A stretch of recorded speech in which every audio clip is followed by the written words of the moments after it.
Big pass team வந்து ஒரு psycho team தான். ஓகே. அது சைக்கோ டீம்ன்ற அது கேமே சைக்கோ கேம் தான். இந்த மாதிரி ஒன்று வச்சா இது என்ன நடக்கும், இந்த மாதிரி ஒன்று சொன்னால் அவன் என்ன செய்வான், எதுவுமே இல்லைனா ரெண்டு பேரும் சண்டை போட்டுக்கணும் அப்படின்றதும் ஒரு விஷயங்கள்னு வச்சுக்காங்க. அது ஒரு சைக்கோத்தனமான ஒரு விளையாட்டு தான் அது. முக்கியமாக ஒத்தக்கண்ணு. முக்கியமாக ஒத்தக்கண்ணு வந்து அவன் பயங்கர சைக்கோ தான். பட் இது என்னென்னா, இந்த நீங்கள் ஒன்று கவனிச்சிங்கன்னா, ஆரி வந்து கமலை வந்து பயங்கரமாக விமர்சனம் பண்ணாரு. அவர் எதிர்க்கே வந்து உட்கார்ற மாதிரி ஆச்சு. இந்த மண்ணெண்ணை ஊற்றி கொளுத்திக்கோலாம். ஆமாம் ஆமாம், சொன்னாப்புல அவரும் பிக் பாஸை வந்து என்ன பிக் பாஸ் ஆச்சா பூச்சான்னாரு. ஓகே.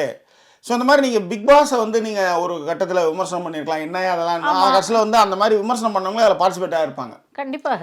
அதாவது என்னென்னா, நீ என்ன தான் விமர்சனம் பண்ணாலும் இந்த பக்கம் புகழ் இந்த பக்கம் பணம் அப்படின்னும் போது ரெண்டு கையிலையும் கொடுக்கும்போது பரவாயில்ல ட்ரை பண்ணலாம் அப்படின்ற ஒரு விஷயத்தை அது கொடுக்குன்னு வச்சுக்காங்களேன்.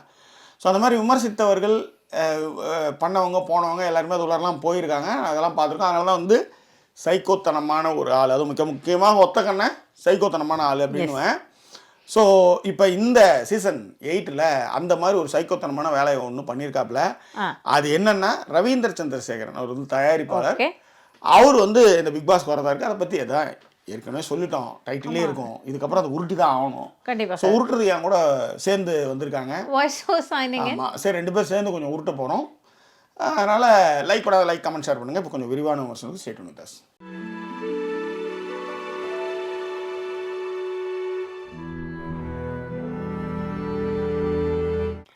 நீங்கள் இந்த போன வாட்டி யுகேந்திரன் இல்லைங்களா, அவர் வந்திருந்தாரு. அதுதான் அந்த என்னன்னா ஒன்றும் இல்லை, இந்த சைக்கோ ஒத்தக்கண்ணை எப்பேற்பட்ட சைக்கோன்னா வெளியே தானே விமர்சனம் பண்ணுற. இப்போ இந்த படம் நல்லா இல்லை, நீ ஒரு படம் எடுத்து காமியா அப்படின்னு சொல்லும்போது உணர்ச்சி சுப்பிட்டு வர்றா நானும் அப்படின்ற மாதிரி இருக்குல்ல, அந்த மாதிரி தான். எனக்கு தெரிஞ்சு யுகேந்திரன் இதே மாதிரி விமர்சனம் பண்ணிட்டு இருந்தாரு, அவங்க ஒய்ஃப் கூட சேர்ந்து பண்ணிட்டு இருந்தாரு. ஸோ அவரத்துக்கு உள்ளார விட்டாங்க. ஆக்சுவலி இதில் இன்னொரு ஒரு பெரிய விஷயம் என்ன அப்படின்னா, நம்ம ஒரு விஷயத்தை விமர்சனம் பண்ணுறோம் அப்படின்னு வச்சுக்கோங்களேன், அந்த இடத்த என்னால் கடக்க முடியாதா? நான் எவ்வளோ பேருடைய விஷயங்களை பார்த்துருக்கேன், விமர்சனம் பண்ணியிருக்கேன். அப்போ நான் அந்த இடத்துக்குள்ளார போனால் என்னால் ரொம்ப அசால்ட்டாக அப்படி ஹேண்டில் பண்ண முடியும் அப்படிங்கிற மாதிரி ஒரு மனநிலையில் நம்ம இருப்போம் உண்மையிலே. உதாரணத்திற்கு வந்து நீங்கள் நல்லா யோசிச்சு பார்த்தீங்கன்னு வச்சுக்கோங்களேன், லவ்வே வந்து ஒரு பயங்கரமான ஒரு கஷ்டமான ஒரு விஷயந்தான், சரிங்களா? லவ் பண்ணிடுவோம். லவ் பண்ணினதுக்கப்புறம் பயங்கர பெரிய தைரியம் நமக்கு என்னென்னா, அணுவா அங்கமங்கமா அப்படி எப்படி சொல்றது ஜாக்கி, அங்குலமாவா உன்னை எனக்கு தெரியும், எனக்கு உனக்குமா சண்டை வந்துட போகுது அப்படின்னு நான் நினைப்போம். ஆனால் ரிசப்ஷன் அப்பயே அட்ஷன் மங்கமாயிவோம். ஆமாம், கல்யாணமே ஆயிருக்காது. கடைக்கு போய் ஒன்றும் இல்லை, இங்கே ஒரு கதை நடந்து அதை சொல்கிறேன். அதாவது எப்பயுமே எங்கள் ரெண்டு பேருக்குள்ள ஒரு சண்டை வருதுன்னா, ஆமாம், ஐயோ அவள் எப்படி என்ன பார்த்துக்கிறேன், நான் எப்படி பார்த்துக்கிறேன்றதுல பிரச்சனை வரும். கோரமையில தான் வரும். அது இங்கே ஃபார்ம் ஃபுட்ஸ் அப்படின்னு ஒரு கடை. இங்கே போனால் நான் ஒன்றா மற்ற இடத்துல அந்த சயின்ஸ்பெரியெலாம் என்ன பண்ணுவோம், ஏகப்பட்ட தள்ளுவண்டி நிறையா இருக்கும். டப்புன்னு ஒன்று எடுத்துன்னு போனோம்னா தள்ளி எடுத்துன்னு போய் கார் வரலையும் போய் எடுத்துன்னு போய் வச்சுட்டு அதுக்கப்புறம் பக்கத்தில் ஒரு இடம் இருக்கும், அங்கே போய் வச்சுட்டா போதும். அது பெரிய கடை, ஆட்கள் நிறைய வேலை செய்வாங்க, பெரிய பார்க்கிங், பரபரப்பாக இருக்கும் டார்லிங்டனில் சயின்ஸ்பெரி. இது கொஞ்சம் ஃபார்ம் ஃபுட்ஸ் வந்து ஒரு சின்ன கடை, பெரிய கடை தான். நம்ம ஊர்லாம் பெரிய டிபார்ட்மெண்ட்ஸ், ஆனால் பெரிய அளவில் கூட்டங்கள் இருக்காது. இது டார்லிங்டன் ரயில்வே ஸ்டேஷன் பின்னாடி இருக்கிறது. இங்கே வந்து என்னன்னா சில பொருட்கள் அங்கே தான் கிடைக்கும். இப்போ உதாரணத்துக்கு ப்ரான் வந்து அங்கே சூப்பராக இருக்கும்.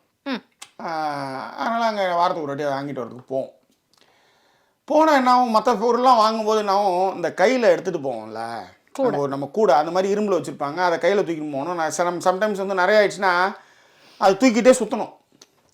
அது என்னாச்சு, தூக்கிட்டே சுற்றணுமாச்சு அப்படின்ட்டு நான் என்ன பண்ணேன், இந்த ட்ராலி இருக்குல்ல அதை போய் எடுக்கலாம்னு பார்த்தா சங்கிலி போட்டு வச்சுருந்தான். ஏன்னா இவங்ககிட்ட போய் அதை எட்டுவோம் அப்படின்னா, இல்லை அது ஏதோ சங்கிலி போட்டு வச்சுருக்கேன் அப்படின்ட்டாங்க. இது ஒரு வாட்டி அங்கே போய் சங்கிலி போட்டு வச்சுருக்கான்ட்டு இல்லாமல் இதே சுற்றிட்டு இருக்கோம், இதோட 4 வாட்டி. அதனால் போய் அது என்னதான் பார்ப்போன்னு பார்த்தா, அது என்னென்னா ஒரு பவுண்டை, அது வந்து என்னென்னா ஒரு பவுண்டு போட்டால் அது ரிலீஸ் ஆகிடும். ஓகே, லாக் ஆகிடும். நீங்கள் பர்ச்சேஸ்லாம் பண்ணி முடிச்சுட்டு, ஏன்னா நம்ம மாதிரி தான் எல்லா ஊர்லேயுமே முடிச்சதுக்கப்புறம் எங்கே வேணாலும் வண்டியை போட்டு நீ போயிட்டே இருப்பேன். ஆனால் இந்த ஒரு பவுண்டு அதில் போட்டு நீ வண்டி எடுத்ததுக்கப்புறம் நீ சுற்றி எல்லாம் முடிச்சு உன் காரில் எடுத்து போய் எல்லாத்தையும் வச்சுட்டு திரும்ப அந்த இடத்துல எடுத்து போய் வச்சுட்டு அந்த ஒரு பவுண்டு நீ எடுத்துக்கலாம். அங்கே எடுத்து போய் வச்சா பண்ணாதான் அந்த ஒரு பவுண்டு எடுக்க முடியும். ஸோ அப்படி இருக்கும்போது நீ எங்கேயும் நிறுத்த முடியாது. கரெக்ட். ஸோ அங்கே போய் தான் அதை பண்ண முடியும் அப்படின்னும் போது என்ன ஆகும், நான் என்ன பண்ணேன், இவங்ககிட்ட கேட்டேன், இல்லை அதுக்கு பணம் வேணும் அப்படின்னாங்க. நான் வந்து பர்ஸு கிறிஸு எல்லா இடத்துலையும் தரேன், இந்த 20 பைசா 50 பைசா அப்படி இருந்தக்கோசரம் 1 பவுண்டு 1 பவுண்டு இல்லை, அது 1 பவுண்டு வச்சாதான் நீங்கள் அதை எடுக்க முடியும், அந்த வண்டியை நகர்த்த முடியும்.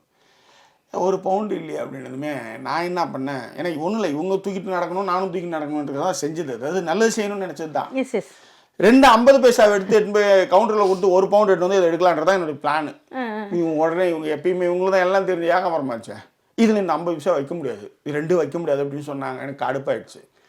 உங்ககிட்ட பர்ஸு கிடையாது, நான் தான் பர்ஸ் வச்சுருக்கேன், நான் தான் சில்லறை காசெல்லாம் பொறுக்கி போட்டு வச்சு நான் தான் அதை பண்ண போகிறேன், அதை பண்ணுறதுக்குள்ளே இங்கே வந்து இதை வைக்க முடியாது, இது என்ன 1 பவுண்டுன்னு என்னென்னு தெரியாமல் இங்கே வந்திருக்கேன் நான் அப்படின்னா. இது என்ன, நான் அந்த நேரத்தில் ஒரு சிரிச்சா செம்ம டென்ஷனாக ஆகிடுச்சு. அதாவது உங்ககிட்ட எதுவுமே இல்லை, செய்கிறவனை என்னத்துக்கு அங்கே வந்து நக்கல் அப்படின்றது அங்கே கோவம். இவன் என்ன சொல்கிறா, நான் அப்படி மீன் பண்ணவே இல்லை, 50 பைசா வைக்க முடியாது. ஏன்டி 50 பைசா வைக்க முடியாதுன்னு தெரியும் எனக்கு, 1 பவுண்டு தெரியாமையா வச்சுருக்கேன், நான் எல்லா சில்லறை காசையும் நான் இங்கே வச்சுட்டு இருக்கேன், பார்த்துட்டு இருக்கேன், நீ சில்லறை காசே பார்த்து கிடையாது, நான் வந்து எனக்கு தெரியுன்றானே. இதுதான் ஆரம்ப புள்ளி. இவனை கடைசியாக என்ன ஃபைனல் ஆச்சு, ஒன்றும் இல்லை, தூக்கிட்டு போகக்கூடாதுன்றது தான் சண்டையே. ஆனால் அந்த 1 பவுண்டு அங்கே போகிறதுக்குள்ளே சண்டை வந்து போச்சு.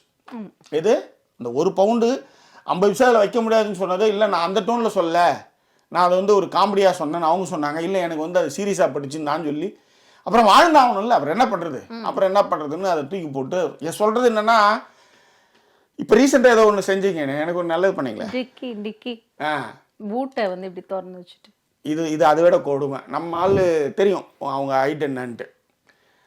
அது கார் பின்னாடி டிக்கி திறந்தால் அது உயரமாக இருக்க போகுது. நம்ம பொருளாக எடுத்த அப்புறம் நான் இழுத்து சாத்திட்டு காரை லாக் பண்ணிட்டு வர போகிறேன். எங்கள் வீட்டம்மா எனக்கு நல்லது பண்ணுறாங்களாம்மா, ஏன்னா என்னால் கையை தூக்கி அதை இறக்க முடியாது. இவங்க அதை பாதி பிடிச்சி வச்சுருந்தாங்க. நான் வந்து எல்லா ஹைட்டும் இருக்க மாதிரி வந்து டொம்முன்னு பொருள் எடுக்கும்போது மண்டையில் வச்சுக்கிட்டேன்.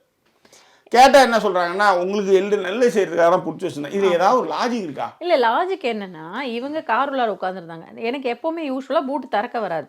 நான் வந்து இந்த வாட்டி ட்ரை பண்ணும்போது திறக்கும் பொழுது மேலே தூக்கி இது பண்ணுறதுக்கு நம்ம பிடிச்சிட்டு 2 பேக்கையும் எடுத்து வச்சுட்டா நம்மளே வந்து சாத்திடலாமேங்கிறது தான் வந்து என்னோட மைண்ட் செட். எதுக்கு இவங்க பாவம் இறங்கி இப்படி சுற்றி இந்த பக்கம் வந்து அதுக்கப்புறம் பொருளை இறக்கணும்? நேர்களே, நாங்கள் வாங்கினது 2 பை பெரிய பை, அதை வந்து ஒரு கையால் எடுத்து 2 கையாலையும் அதை எடுத்து 2 கையால 2 பை வைக்க முடியாது, ஒரு கையால இதை பிடிச்சிக்கிட்டு ஒரு கையால இப்படி பிடிச்சிக்கிட்டு இன்னொரு கையால ஒன்று எடுத்து வச்சு எடுத்து வைக்கிற திறமையை பொண்டாட்டி கிடையாது, நான் எழுதி தரேன். பாருங்க, இவங்க இப்படிதான் நினைக்கிறாங்க. அது கிடையவே கிடையாது. ஏன்னா கேட்ட கடைசியில் எப்படி திரும்ப எடுத்து வருவா, என் கையை குட்டி கை, நான் கொஞ்சம் வந்து உயரம், இப்படிலாம் நம்ம வந்து மேனிபுலேட் பண்ணுவா. புரியுதுங்களா? உங்களுக்கு தெரியாது. நான் இப்போ கூட ரீசெண்டாக வந்து ஒரு இது பண்ணேன், எப்படி வந்து பொம்பளைங்க மேனிபுலேட் பண்ணி ஆம்பளைங்க காலி பண்ணுவாங்கன்னு ஒன்று அனுப்பிச்சேன், குரூப்பில் அனுப்பிச்சேன். நோ கமெண்ட்ஸ், எல்லாருமே தப்பிச்சா இருக்கு, அதுக்கு பதில் சொல்ல. ஏன்னா அவளுக்கு தெரியும் எப்படி மேனிபுலேட் பண்ணி எப்படி வந்து டார்லிங்டன் வரலையும் வந்து உட்கார வச்சுக்கிட்டு ஒரு படத்துக்கு வந்து 2 மணி நேரம் 4 மணி நேரம் போய் பார்க்க வைக்கலான்றலாம் தெரியும் அவளுக்கு. ஏன் சொல்றேன் அப்படின்னா, யாரை மேனிபுலேட் பண்ண முடியுங்கிறது இருக்குல்ல, அந்த விஷயம் இவங்க இல்லை. ரைட், சரி. அதான் உங்ககிட்ட டார்லிங்கோட உட்காந்து பேசிட்டு அது என்ன காமெடினா, இதை மேலே விட்டுட்டா இவங்க அதை எடுத்து கீழே வச்சுட்டா நான் வந்து அதை கீழே போட்டு சாத்த மாட்டேன். இவங்க ஒத்த கையில புடிச்சுக்கிட்டே இந்த கையில இதை எடுத்து வைக்காம முடியாம நிக்கிறாங்க. நான் வந்து வச்சுக்கிறேன், கேட்டா அவங்க ஹெல்ப் பண்றது. இது தாங்க பிரச்சனையே. இப்படிதான் எங்க வீட்டுல சண்டையே வந்து, அதாவது எதுக்காவது சண்டை வந்தா கூட பரவாயில்ல, மொக்க மாதிரி இந்த மாதிரி ஒரு விஷயம். இன்னொன்னு எங்க குடும்பம், அதாவது நான் உண்மையிலே மனசு உடஞ்சி சொல்றேன். Please try to my self, try to understand my self. Okay, அது எவ்வளோ கடினம்னு மட்டும். இப்போ ஒரு பொருள் இருக்குங்க, அது என் பொண்ணுக்கிட்ட இருந்து அதுக்கு நான் திட்டினோ கமெண்ட்லாம் பண்ணிலாம் திட்டியிருக்கேன். அது எங்கேருந்து வந்துன்றது எனக்கு தெரியும், ஆனால் வெளியே சொல்ல முடியாது என்னால். என் பரம்பரையில் இப்படி கிடையாதுங்க. ஒன்றும் இல்லை, இப்போ வந்து நீங்கள் சாப்பாடு எடுத்துகிட்டு வாங்க அப்படின்னு சொல்கிறேன். சாப்பாடு குழம்புலாம் பண்ணியிருக்கேன், கிச்சனில் கொஞ்சம் எடுத்துகிட்டு வந்து வைங்களேன். அப்போ வந்து நான் வந்து ஒரு புக்கு படிச்சுட்ருக்கேன், இதுதான் புக்கு படிச்சுட்ருக்கேன். இந்த சாப்பாடு எடுத்து வாங்க, இப்போ யானிகிட்ட சொல்கிறேன்னு வச்சுக்கோங்க, நேரம் போகும் சார் அப்படி போய், இது கீழே வச்சா இது ஜலதோஷம் பிடிச்சிடுமா, இல்லை இது ஓடிடுமா, இல்லை இது ஆய் போயிடுமா, இல்லை மூத்திரம் போயிட்டு இங்கே வழிஞ்சிடுமா, தொடச்சிட்டு இருக்கணுமா, அதனால் இதை எடுத்து இங்கே வச்சுக்கோதுங்க. ஆத்தாளும் இது பொண்ணு, அப்புறம் வர ஆத்தாளுக்கு இதை இங்கே வச்சுக்கோ.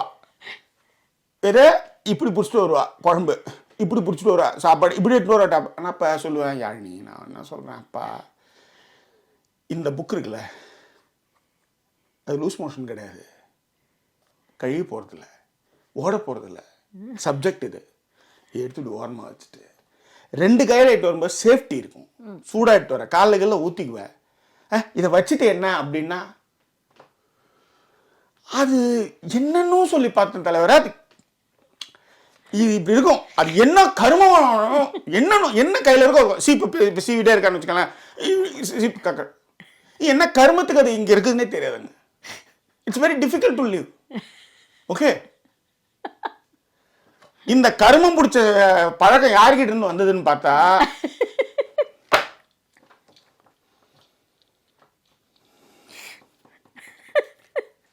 எப்படி சிக்கியிருக்கன்னு மட்டும் கொஞ்சம் யோசிச்சு பாருங்க நண்பர்களே. நான் என்ன சொல்றேன், இது எங்க என்ன பொருளா இருக்கட்டுங்க, என்னங்க ஓடிட போகுது, அதை கீழே வச்சுட்டு என்ன வர மாட்டாளுங்க, எடுத்து ஒன்று அக்கத்துல சொச்சுக்கோ இப்படியே வச்சு சுத்துவாளுங்க. இதை இல்லைன்னா இந்த கையில வச்சுட்டே இருப்பான். இந்த கையில ஏதாவது ஒன்று வச்சுட்டே தான் எடுத்துட்டு வருவா. ஏன் நீ அதை கீழே வச்சுட்டு ரெண்டு கையில ரெண்டு பொருள் எடுத்து வரலாமே? கிடையாது. இந்த பழக்கம் எங்க இன்னைக்கு கண்டுபிடிச்சேன், எப்பயே கண்டுபிடிச்சது, வீட்டுல பிரச்சனை ஆயிடுறது இன்னைக்கு எடுத்து வரேன். சொல்லுங்க. இன்னைக்கு நான் ஜன்னல் சாத்த சொன்னாங்க, சாத்தும் போது கையில வந்து இது வச்சிருந்தேன், மொபைல் 1.25 லட்சம் ஐபோன் வச்சிருந்தேன். ஏன் அதை கீழே ஜன்னலை சாத்த சொல்றோம், இங்க கீழே வச்சுட்டு போய் ரெண்டு கையில பிடிச்சி இது எங்க அது போன், இது ஹைட் வேற கம்மி, அது உயரம் ஜன்னல் இப்படி. ஏன் இதை இப்படி வச்சுட்டு இதை கையில பிடிச்சிக்கிட்டு ஏன் இப்படி பண்ணக்கூடாது? இல்ல தோணலை எங்களுக்கு. இதான் கடைசியா இப்படி வந்து தப்பிச்சிருவாளுங்க. இது ஒண்ணு தோணலன்னு கத்துக்கிட்டு இதை இத்தனை வருஷம் ஓடிடுச்சு கதையா. இன்னொன்னு இப்பதான் வளர்ந்துட்டு இருக்கு. அது அவன் மாட்ட போறான்னு எனக்கு தெரியவே இல்லை. ஆனா நான் சத்தியமா அவங்ககிட்ட நான் ஃபர்ஸ்ட் எடுத்துமே சொல்றது இது ஒண்ணுதான், தம்பி எதுவா இருந்தாலும் என் பொண்ணு கையில ஏதாவது ஒண்ணு இருக்கும், அதை கையில வச்சுட்டே இருப்பா, ஒரு கையில இருக்கும், அதை மட்டும் புரிஞ்சுக்கோ. இதனால டென்ஷன் ஆகாத. நான் டென்ஷன் ஆகி என் கதை போய் ஓரளவு ஓடிடுச்சு, உன் கதை இதுக்கப்புறம் தொடரணும், ஜாக்கிரதை பார்த்துக்கும் அப்படின்னு நான் சொல்றேன். பிக் பாஸ் தவிர்த்து வேற என்னென்ன பேசிட்டு பாருங்க. இந்த கதை என்னன்னா அவரை பொறுத்த அந்த மாதிரி வந்து சண்டை, ஐ மீன் இந்த மாதிரி வந்து நம்ம வந்து யோசிக்காத இடத்துல இருந்து சண்டை வரும்.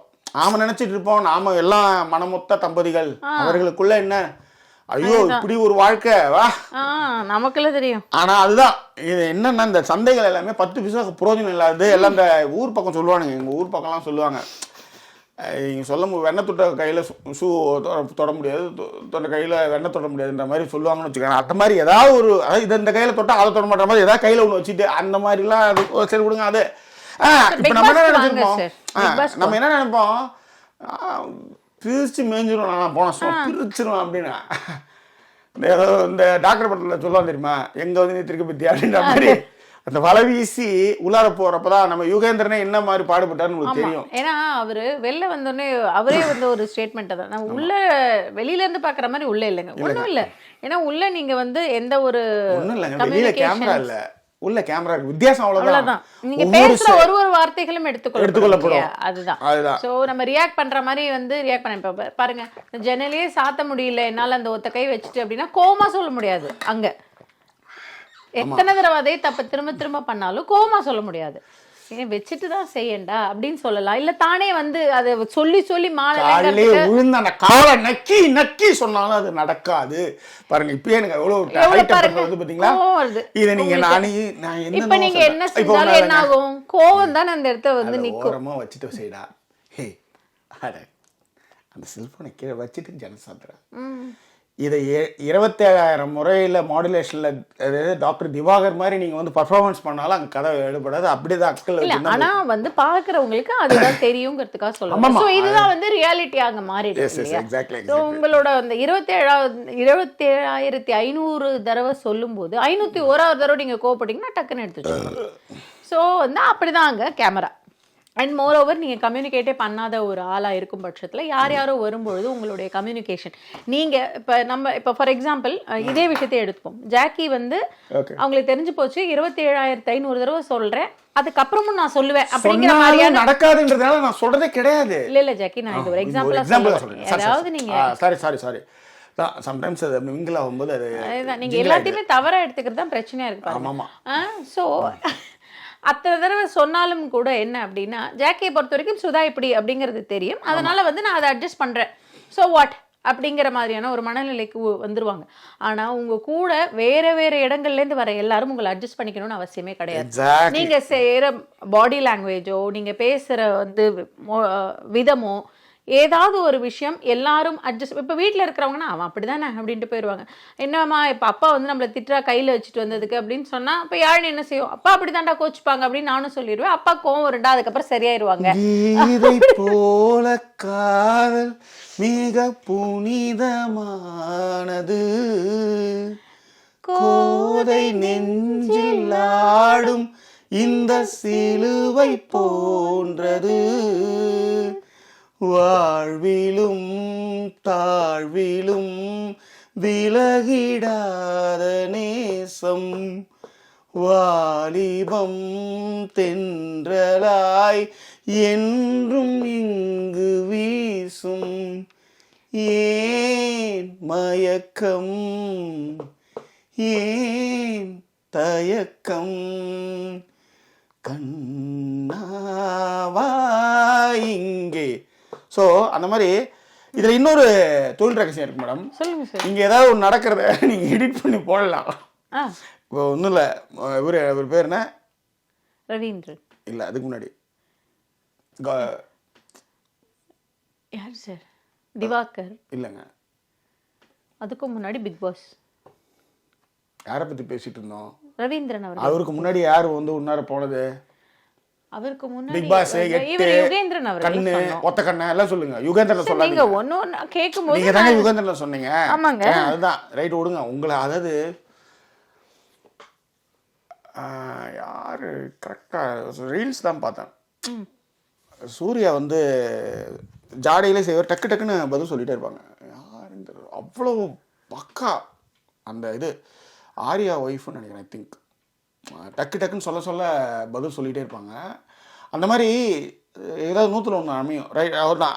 ஐ didn't mean that, but what I said mean பண்ணலன்னு இந்த பேர் என்ன சொல்றது, சூரிய வம்சம் படத்துல வர மாதிரி குத்தி காட்டுறேன்னு நினைக்காதீங்கன்னு சொல்லி சொல்லி குத்தி காட்டுருவாங்க எல்லாத்தையும். அந்த மாதிரி அழகா சொல்லிடுறீங்க எல்லாத்தையும். அந்த மாதிரி யுகேந்திரனோ இல்ல மன்னனை ஊத்தி. ஆமா ஆமா, அவர் ஒரு சிறப்பான ஒரு விஷயம். ஸோ அந்த மாதிரி எல்லாமே சொன்னாங்க. ஆனால் உள்ளார போனீங்கன்னா இங்கே எடிட் பண்ணி தூக்கிடு இது வேண்டாம் அது இன்னும் சொல்ல முடியும், அங்கே எடிட் பண்ண முடியாது. ஒன்று. ரெண்டாவது, நம்மளுக்குள்ள வந்து அவன் ஏதோ சொன்னா அதை மட்டும் கட் பண்ணிடலாம் அப்படின்னு ஒரு ஆப்ஷனாவது இங்கே இருக்கும். அதில் அதுவும் கிடையாது. ஓகே, அவங்களுக்கு நீங்கள் பேசுறது எல்லாமே கண்டென்ட் தான், அவ்வளோதான். அதை போட, அதாவது வெளியே போன பிரதிப்பியை அவன் கண்டென்ட் ஆக்கி, ஏன்னா பிக் பாஸ் சரித்திரத்தில் இப்படி கிடையாது. வெளியே போன பிரதிப்பியை கண்டென்ட் ஆக்கி அதுக்கு என்னெல்லாம் பதில் பேசினாங்க போனாங்க வந்தாங்க அப்படின்றத போட்டு காலி பண்ணதும் நமக்கு தெரியும். அதாவது அந்த நிகழ்ச்சியுடைய தன்மையை அப்படி தான். அப்படின்னும் போது ஏற்கனவே ஒத்தக்கண்ண சைக்கோ அப்படின்றதுனாலையும் ரவீந்தர் சந்திரசேகர் அவர் ஏற்கனவே பிக் பாஸ் விமர்சனங்கள்லாம் பண்ணிட்டு தான் இருந்தார். அவரை வந்து உள்ளர போகிறதா தகவல். கண்டிப்பாக. இப்போ யாரோ ரீசெண்டாக கூட அவருடைய ஃபோட்டோ போட்டிருந்தாங்க. அது 2022 கல்யாணம் பண்ணாரு நினைக்கிறேன். I think so. மகாலட்சுமி அவங்க கல்யாணம் பண்ணாரு. இன்னுமா பிரியல அப்படின்னு அதில் ஏதோ ஒரு மீம்ஸை போட்டு இன்னுமா பிரியல நீங்கள் அப்படின்னும் போது ஏதோ கல்யாண நாள் வாழ்த்துக்கள்னு, அதாவது மீம்ஸ்லேயே கல்யாண நாள் வாழ்த்து சொல்லும் பொழுது அது இந்த மாதிரி பிரியலையா, அதாவது அதிலேயே உயர்வோட வச்சு மேடம் இன்னுமா பிரியல நீங்கள் அப்படி என்ற கேள்விகளை அதாவது உடைத்து விட்டு அப்படின்ற மாதிரியான விஷயம் அப்படின்னு மாதிரி போட்டு ஒரு மீம்ஸ் பார்த்தேன் நான். ஓகே. ஸோ அதனால வந்து அவர் அங்கே போறதாகவும் ஒரு தகவல். ஏற்கனவே வந்து நம்ம திவாகரை பற்றி அவர்கள் வந்து பேசியிருக்கோம். அது முன்னாடி போகிறோமோ பின்னாடி போகிறோமோ தெரியல. எனிவே, ஸோ இந்த மாதிரி விஷயங்கள்லாம் நடக்குது. அதை உங்ககிட்டயும் பகிர்ந்துக்கலான்ட்டு. உங்களுக்கு ஏதாவது இந்த மாதிரியான ஆட்கள் யார் வராங்க என்னன்னு தெரிஞ்சுன்னா கண்டிப்பா அதை வந்து கமெண்ட்ல சொல்லுங்க. இந்த மாதிரியான சண்டைகள் நீங்க ஏதாவது போட்டிருப்பீங்க அப்படின்னும் பொழுது அதே கமெண்ட்ல சொல்லுங்க. ஏன்னா உப்பு போறாத சண்டை அப்படின்னுவாங்கல்ல, அந்த மாதிரியான சண்டைகள். ஏன்னா இது எதுக்காக கேட்கறதுனா, இப்போ ரீசெண்டாக ஒரு பக்கத்தில் ஒரு தோழி வீட்டுக்கு போகிறது. அப்பப்போ எதுக்கு அப்படின்னீங்கன்னா, எனக்கு தலைவலிக்குது, உனக்கும் தலைவலிக்குதா, எனக்கு கூட லைட்டாக தலை சுற்றுது, நிறைய சிஸ்டம் பார்க்கறதுனால எனக்கும் தலை சுற்றுதுரி அப்படின்னும் பொழுது, அப்பாடா நமக்கு மட்டும் இது இல்லை, யாருக்கோ ஒருத்தருக்கு இந்த மாதிரியான ஒரு விஷயங்கள் நடக்குது அப்படின் போது மனதை ஆறுதல் படுத்திக்கும் இல்லையா? அந்த மாதிரி வந்து ஆறுதல் படுத்திக்கும் விதமாக நான் கேட்குறேன், வேற ஒன்றும் இல்லை. ஸோ உங்களுக்கு அந்த மாதிரி ஏதாவது சண்டைகள் இருந்தாலும் கண்டிப்பாக சொல்லுங்கள். படிச்சுட்டு நானும் வந்து அதை பற்றி ஒரு அதுதான் ஆறுதல் தான், நமக்கு ஒரு ஆறுதல் கிடைக்கிற மாதிரியே நான் ஆறுதல் அடைஞ்சுக்கிறேன். வேற என்ன? ஒரு சாங்கோட நிறைவு பகுதி வந்து ஏற்கனவே ஒரு சாங் பாடி. சரி பரவாயில்ல, நான் சாங் பாடாததுக்கு காரணம் அவங்க தான் இப்போ சொல்லிட்டேன். ஸோ வேற என்ன உங்களுக்கு நான் அப்படி கேட்கல சார். மேடம்? அதான் ஏற்கனவே சாங் பாடியாச்சு மேடம், இப்போ ஏற்கனவே நிற்கிறோம், அது ஒன்றும் பிரச்சனை இல்லை, அது நீங்கள் தான். இல்ல சார், இப்போ பாருங்க, இதுதான் ஃபர்ஸ்ட் பாத்தீங்களா இப்போ எங்க சண்டை ஆரம்பிக்குதுன்னு. ஏன்னா இவங்க தொண்டை அவங்க வந்து நல்லா ஒரு மாதிரி கேட்கலாம், டல்லா இருக்கு. அவங்களும் பாட மாட்டாங்களாம், ஆனால் பாடணுன்றவங்களையும் வந்து இது பண்ணுவாங்களாம், அது நீங்கள் தான் பார்த்துக்கணும். எதுவாக இருந்தாலும் பார்த்துக்கங்க. ஸோ எனிவே உங்களுக்கு இல்லை சும்மா தான் நான் சொன்னேன், ஃப்ரீ இட்ஸ் நாட் சீரியஸ். சரி, இந்த கதையெல்லாம் இப்படி சொல்லு. இல்லை, நான் உனக்கு உண்மையிலே தொண்டை சரியில்லைங்கிறதுனால தான் ஓ வேண்டாம். பார்த்தீங்களா, இதுதான் மேட்ரு. அதாவது 4 வீடியோ பேசாதப்ப வர தொண்டை சரியில்லை, பாவம் வந்து 5வது வீடியோ பேசும்போது வந்திருக்குன்னா சரி, நல்லா பாடுங்க சார், நீங்க பாடுங்க. ரைட். எனிவே இது ஜாலி தான் அது பேசுனது. வேற என்ன உங்கள் கருத்துக்களை பெண்ணுடங்களை தெரியப்படுத்துங்க. மீண்டும் வேறொரு எபிசோடில் உங்களை நான் சந்திக்கிறேன். அதுவரை நன்றி கூறிவிடுவது உங்கள் ஜாக்கி சேகர் மற்றும் வாய்ஸ் ஓவர் சைனிங் ஆஃப்.